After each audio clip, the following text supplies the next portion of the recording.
The night Lena invited her sister Mara to stay, the house felt too quiet, like it was holding its breath. Rain pressed against the windows, thin lines sliding down the glass. Lena stood in the kitchen, fingers tied around a mug she had already stopped drinking from. She watched the hallway mirror reflect the living room, the couch, the door. The small world she had built with her husband, Adam. Nothing looked wrong. That made it worse. Lena had trusted both of them without question. Trust had been her habit, almost her flaw. She believed love meant giving space, and loyalty meant never checking behind closed doors. When Mara called weeks earlier, voice shaking, saying she needed a place to stay for a while, Lena did not hesitate. Mara had always been the fragile one, the younger sister who moved too fast and fell too hard. Lena had always been the steady one, the one who cleaned up after storms. Adam agreed right away. He smiled, said family comes first, said it would be good to help. His tone was warm, but something in his eyes flickered, gone before Lena could name it. She ignored it. She always. Did Mara arrive with one suitcase and a tired smile? Oh. She hugged Lena too tightly, held on too long. Adam stood back, polite, careful, almost distant. That first night passed without trouble. They ate dinner, talked about small things, shared laughs. That felt forced but hopeful. Lena told herself she was imagining the tension. She went to bed, believing she had done the right thing. The betrayal did not arrive loudly. It crept in like fog, thin and quiet, settling into corners. It started with looks Lena noticed only after they happened. A pause in conversation when she entered a room, laughing a little too hard at Adam's jokes. Adam offering to help Mara with small tasks, always quick, always present. None of it was proof. All of it felt wrong. Lena tried to shake this feeling. She told herself she was tired, stressed, dramatic. She focused on work, on routines, on keeping peace. But the house had changed. It no longer felt like hers alone. She felt like a guest in her own life, walking softly, watching shadows. One evening, she came home early. Work had ended sooner than expected, and she wanted to surprise Adam with dinner out. She unlocked the door and stepped inside, calling his name. No answer. She heard voices upstairs, low, close. She froze at the bottom of the stairs, heart pounding. She told herself not to jump to conclusions. She took a step up, then another. She did not see them together. That almost made it worse. The bedroom door was closed. When it opened, Adam stepped out, adjusting his shirt. Mara followed, her hair loose, cheeks flushed. They stopped when they saw Lena. Time slowed. No one spoke. Adam recovered first. He smiled too quickly, said they were just talking. Mara looked down, then up. Eyes glassy, said she had been upset. Lena nodded. She did not scream. She did not cry. She smiled back and said it was fine. That night she lay awake beside Adam, staring at the ceiling. He reached for her hand. She let him. His touch felt strange, like it belonged to someone else. In the dark, Lena made a quiet promise to herself. She would not beg. She would not accuse without certainty. She would watch. She would learn the truth. The days that followed sharpened her senses. She noticed how Adam's phone never left his. Sighed. How Mara took longer showers when Adam was home. How the air between them hummed with things unsaid. Lena became calm in a way that scared her. Her emotions folded inward, tight, and controlled. She found the proof by accident, or maybe fate grew tired of waiting. Adam left his laptop open on the kitchen table. Lena passed by, then stopped. A message glowed on the screen. It was short. It was enough. Words about missing each other. Words about secrecy. Words that burned. Her hands did not shake. Her breath stayed even. She read everything. The messages went back weeks. They spoke of moments stolen, of guilt mixed with desire. Adam wrote about feeling seen. Mara wrote about feeling chosen. Neither mentioned Lena except once. Mara had said she felt bad. Adam had said Lena would understand, that Lena was strong. That was when something inside Lena broke cleanly in two. She closed the laptop and sat down. The kitchen clock ticked, loud and steady. She thought of every kindness she had given, every sacrifice she had made. She thought of her sister's tears on the phone, her husband's easy smile. She felt anger rise, hot and sharp, but beneath it was something colder. Clarity.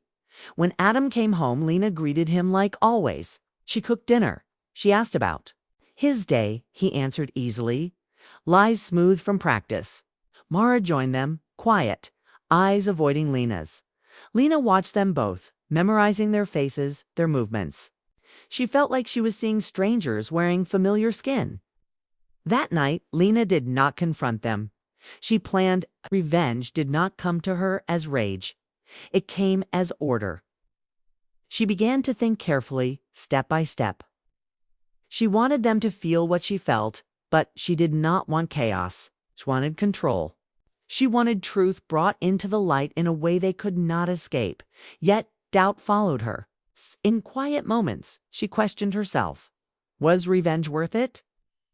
Would it heal her or make her something she did not want to be? She thought of leaving, of packing a bag and walking away clean. But another thought followed, stubborn and firm. Walking away would let them rewrite the story. She would become the one who left, not the one betrayed. She decided she would not be silent. Lena began to set small tests. She invited Mara to talk, asked gentle questions about her future, her fears. Mara spoke with guilt leaking through her words, though she never confessed. Lena listened, offered comfort, and felt the weight of pretending press harder. She watched Adam react to these talks, how his jaw tightened, how his eyes searched Lena's face for signs. One afternoon, Lena suggested a weekend trip. The three of them, she said, to reset, to breathe. Adam hesitated, then agreed. Mara smiled, relief and fear mixed together. Lena smiled too. Inside, her plan took shape. As the days moved toward the trip, Lena prepared herself. She wrote things down, then tore the pages up. She imagined outcomes, then erased them. She knew one thing for sure. She would force a moment of choice. For herself, for them. The night before they were set to leave, Lena stood alone in the living room. The house was quiet again, but now it felt different. Not tense, but focused. She looked at the walls, the photos, the life she had built. She felt grief for what was already gone. Upstairs, she heard laughter. Adam and Mara were in one of the rooms, voices low, careless. Lena closed her eyes. The pain was sharp, but it no longer owned her. She opened her eyes with resolve. Part one of her story ended there, with a woman standing at the edge of truth, carrying betrayal in one hand and choice in the other, ready to step forward and see which weight would shape her future. The house no longer felt like a home. Every room carried a quiet tension, like walls that had heard too much and refused to forget.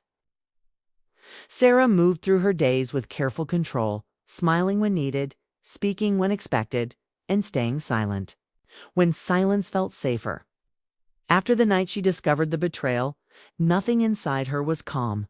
Her husband, Omar, walked around as if nothing had changed, yet his eyes avoided hers. He spoke softly, offered help, asked questions that meant nothing. Her sister Lena did the same. They both acted normal, and that was what hurt the most. Sarah replayed that night again and again. The late dinner, the quiet hallway, the half-open door. She had not needed to see more. She had not needed words. The truth had landed in her chest like a heavy stone. She did not cry that night. She had felt something colder take its place. A sharp awareness, a slow-burning resolve. She realized then that pain could turn into power if it was held long enough. Days passed, and Sarah watched them closely. Omar still kissed her forehead before leaving for work. Lena still thanked her for meals and borrowed her clothes. Their ease disgusted her, but she hid it well.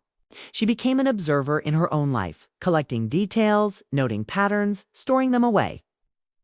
She noticed how Omar checked his phone when Lena entered the room.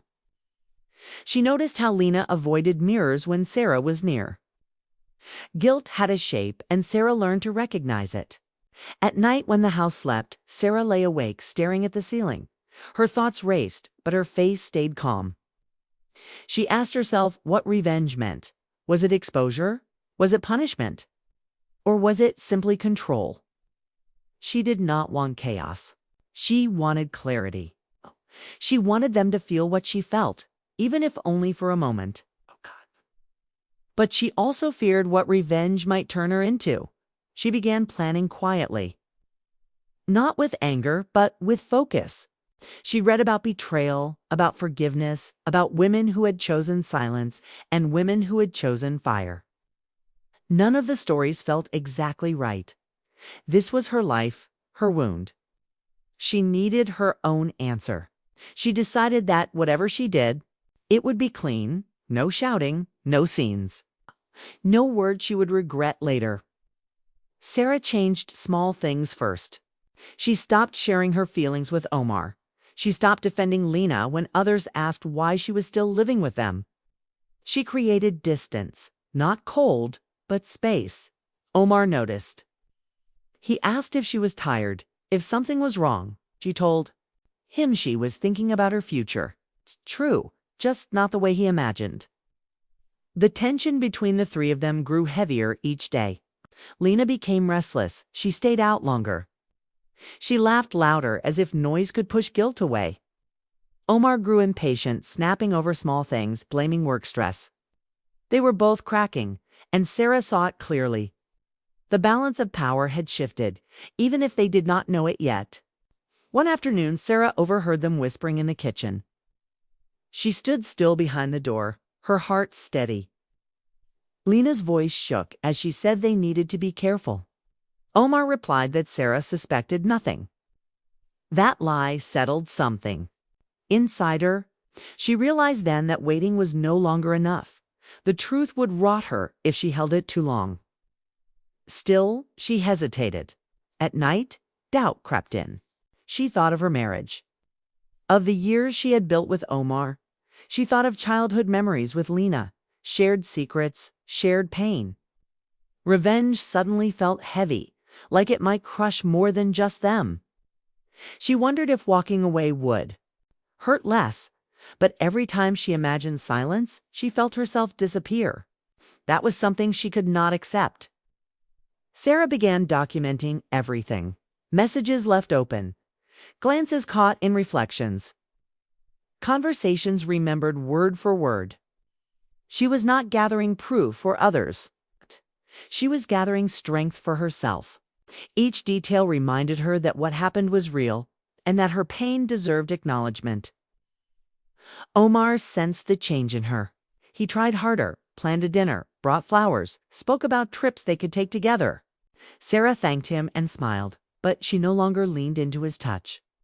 She felt detached, like she was already standing on the other side of a door. Lena watched these moments with fear growing behind her eyes. One evening, Lena finally broke. She asked Sarah if she was angry with her. The question hung between them. Sarah looked at her sister for a long moment, seeing not just the betrayal, but the fear, the weakness, the human flaw. For a second, forgiveness seemed possible. But then, she remembered the lies, the whispers, the comfort Lena had taken from something that was not hers. Sarah replied calmly that she was just tired and needed space. Lena nodded, but her hands trembled. The next day, Sarah made her decision. Revenge, she realized, did not have to be loud to be powerful. It did not have to destroy to teach. She would not expose them in rage. She would confront them in truth on her terms, at a moment when they least expected it. She would take back control of her life, even if it meant walking away alone. As the plan formed in her mind, Sarah felt a strange calm. The chaos inside her settled into something sharp and clear. She did not know yet how it would end, but she knew she would not remain silent. The weight she carried was still there, but now it had direction. The night finally came quietly, without drama, without thunder. The house was calm in a way that felt unreal, as if it knew something was about to end. Aisha stood by the window, watching the streetlights glow and fade as cars passed. This was the moment she had imagined for weeks, the moment she believed would give her peace. Her plan was ready. Every detail had been thought through. The proof was collected. The truth was clear. All she had to do was act. Behind her, the house carried memories that refused to stay silent. The couch where she and Omar once laughed over small jokes. The kitchen where her sister Sarah had cooked meals and promised loyalty with a smile. Those memories now felt heavy. Almost mocking, Aisha's chest tightened. But she did not cry. She had cried enough already. Tonight was not for tears. Tonight was for answers. Omar came home later than usual. His steps were careful, his voice softer than before. He sensed the distance, but did not understand its depth. He asked simple questions about dinner, about the day, pretending everything was normal. Aisha watched him closely, studying his face like a stranger's. She saw guilt hidden behind calm words. She saw fear trying to stay quiet. Sarah was already there, sitting in the guest room, pretending to scroll on her phone. She had been living in the house for months, acting like family while crossing lines that should never be crossed. Aisha remembered how she had invited her in during a hard time, how she had protected her, trusted her, defended her. That memory hurt the most. Dinner passed in silence. Forks touched plates. Glasses clinked. No one spoke about what truly mattered. The tension filled the room like thick air. Aisha felt her heart beating fast, but her face remained calm. She realized something. Strange then. The anger that once burned inside her had softened into clarity.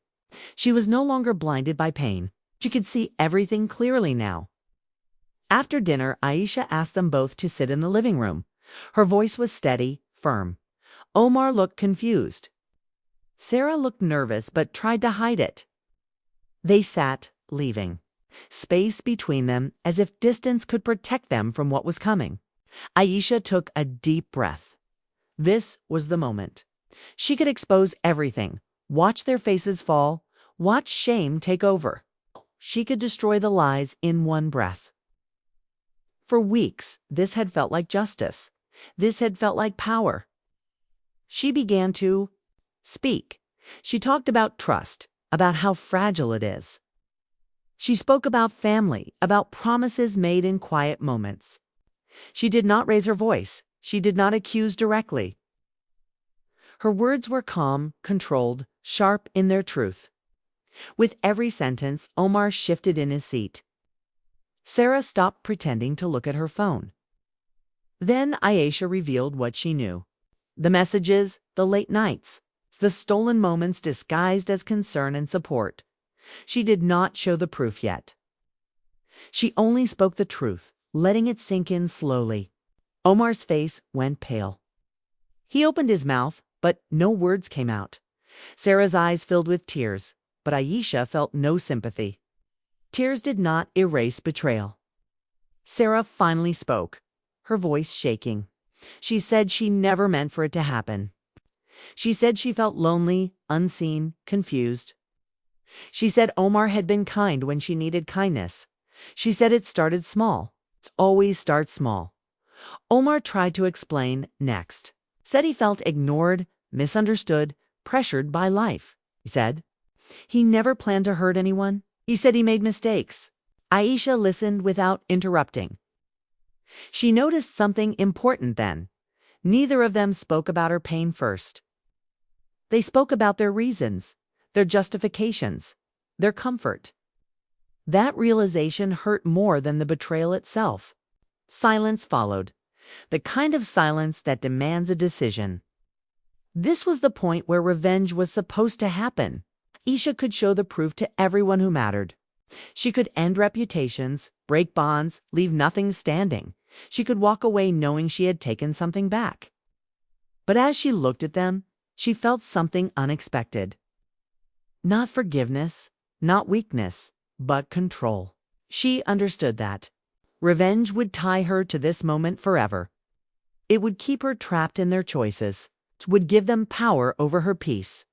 She stood up. Her voice was calm when she spoke again. She said she would not fight for love that needed lies to survive.